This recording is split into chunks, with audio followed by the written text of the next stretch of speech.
Take a look at this channel, Dr. Data. 63 shorts uploaded, more than 400,000 subscribers, and over 200 million views. This channel is well documented, countless creators breaking down Dr. Data's content. But here's the part that most people miss when they find this format. Most creators copying this style are replicating the visuals and still sitting at 2,000 views. Because the visuals aren't what's working, the structure is. And if you don't understand the structure, this format will never scale for you. Same format, same topic framework, different inputs every upload. And in this video, we're going through the exact process: ideation, scripting, visuals, editing, and upload. But before we get into the process, take a look at what we created with this workflow. The very first step is video ideation. But before building anything inside ChatGPT, there's something that most people skip entirely, and it's the reason their output looks generic even with a good prompt. Here's what that actually looks like in practice. You paste in a prompt, you get video ideas back. They're fine, but they could belong to any channel in any niche. Here's what happens after adding context first. The output reflects the niche, the tone, the competitor's structure. The difference isn't the prompt, it's the foundation underneath it. So before anything else, type this into ChatGPT. I want to create a channel inside this niche. Then insert Dr. Data's channel link, copy his channel description, and add personal context on what the channel creates and who it attracts. That context layer changes everything that gets built on top of it. Now we can start building our ideation prompt. The process is straightforward. We are going to describe the structure and output format of the ideation prompt inside ChatGPT. Then once it's built, insert it back in alongside Dr. Data's top-performing videos. With that, you'll receive a full list of video topics emulating his proven structure. The what would happen if and what happened if format that repeats across his titles isn't a creative choice. It's structural, and once you see it, you'll know the kind of topics you should aim for. Personally for me, after generating the initial list, I wanted my topics to be based around the Yakuza and mob concepts specifically. That's where the output got interesting, and that's the point. The ideation prompt isn't a one-time generation, it's a starting position. So I just prompted ChatGPT to give me 10 concepts based around that. Then I went with the Russian Bratva video idea. Now that the video idea is locked, the script needs to get built. And again, instead of typing "write me a 60-second YouTube short script about video title" and getting weak AVD and poor stay to watch, we're going to build a scripting prompt. We're not reinventing anything. We'll be reverse engineering what's already working. Head back to Dr. Data, pull up his top-performing shorts, download the transcripts, and save them. Paste all of the saved transcripts into ChatGPT, and alongside it, add an explanation of what you want inside the prompt and what the output should look like. Now that you have your prompt, we can begin scripting. One thing to note, when the video length is only 60 seconds, the tool matters less than the structure. Whether it's ChatGPT, Claude, or something else, the scripting prompt is what drives output quality, not the software itself. Also, if you want to make everything plug and play and want access to every prompt used throughout this video, the Creator OS members have access to all of them inside the prompting notion.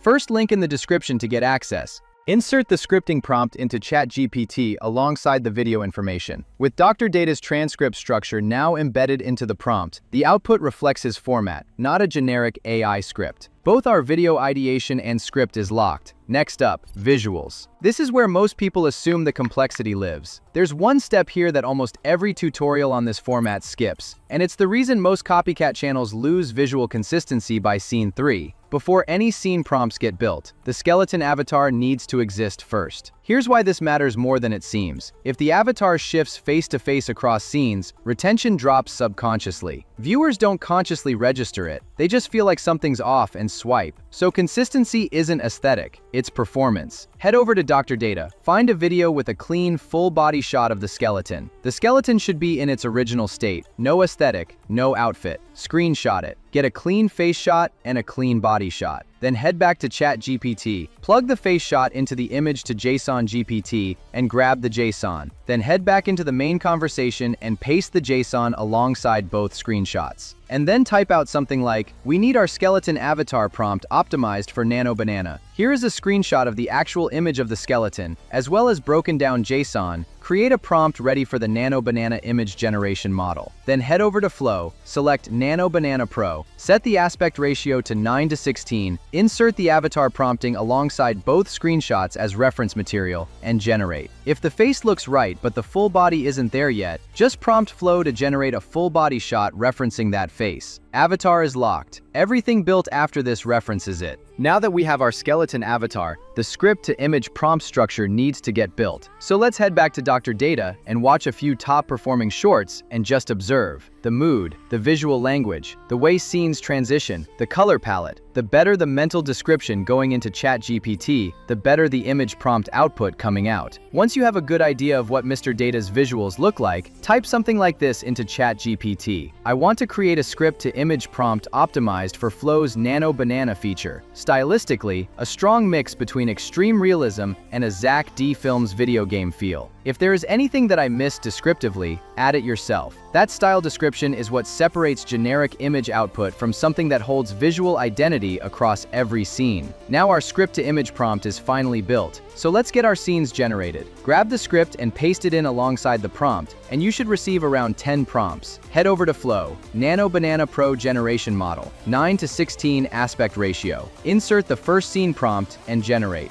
For every scene after, use the previously generated scene as reference material before generating the next one. That reference chain is what maintains the skeleton avatar across the entire video. Without it, the avatar drifts. With it, every scene looks like it came from the same video. This is the small thing almost every channel misses. Now, to finalize the visuals, we need to animate our image scenes. Same process as before. The prompt workflow gets built first. Inside ChatGPT, describe exactly what the video prompt needs to produce. Humanistic, cinematic movements that match the image shot. And one specific pattern worth noting about Dr. Data's style, in which I incorporated into the Creator OS prompt, is when a scene is still or there's minimal action, he incorporates a slow zoom into the main subject. Whether it's a handshake, a figure standing, a moment with no movement, the zoom keeps the scene alive. That's not accidental, that's a retention decision, and it's worth being explicit about inside the prompt construction. Otherwise, the animation feels flat on low-action scenes.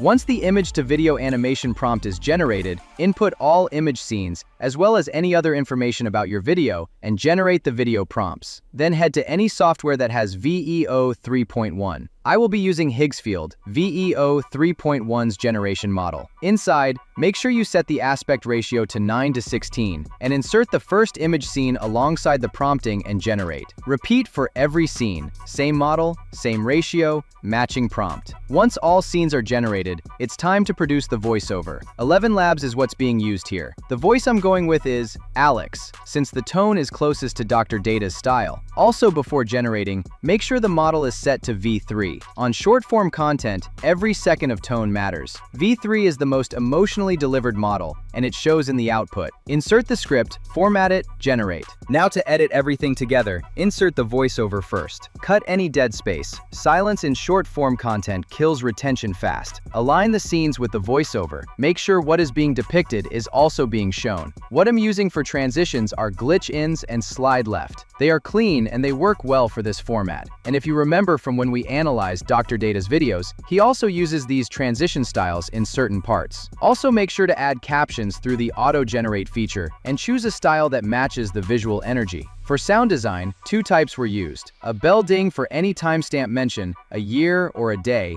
and swoosh sounds layered over transitions if there were no bell dings happening. For background music, head over to the YouTube library and search through different audios. If you want to copy me, feel free. I went with 2 tracks. Summer from 4 Season for the first half, Cyberdrive for the second. The split works because the content shifts in tone around the midpoint. The music should reflect that. Give the whole video a final playthrough. Visuals, sound, captions, transitions. If it holds together, export. After going through this process a few times, what becomes clear is that the complexity was never in the tools. It was in not having the decisions documented. Most creators look at Dr. Data's output and assume the barrier is technical. It's not. The The barrier is not knowing which steps to run in which order, and rebuilding that logic from scratch every single upload. Once the workflow is stable, every upload gets cheaper, faster, less decisions. The weird part is, this exact structure transfers outside this format entirely. The same reverse engineering logic that built this skeleton channel works across educational content, documentary-style channels, faceless commentary, even formats that shouldn't work on paper. The niche changes, the structure doesn't. Formats dictate how information moves, not what the information is. Once that clicks, switching niches stops feeling like starting over. It feels like swapping inputs. What you just watched is one workflow inside one niche. The ideation system,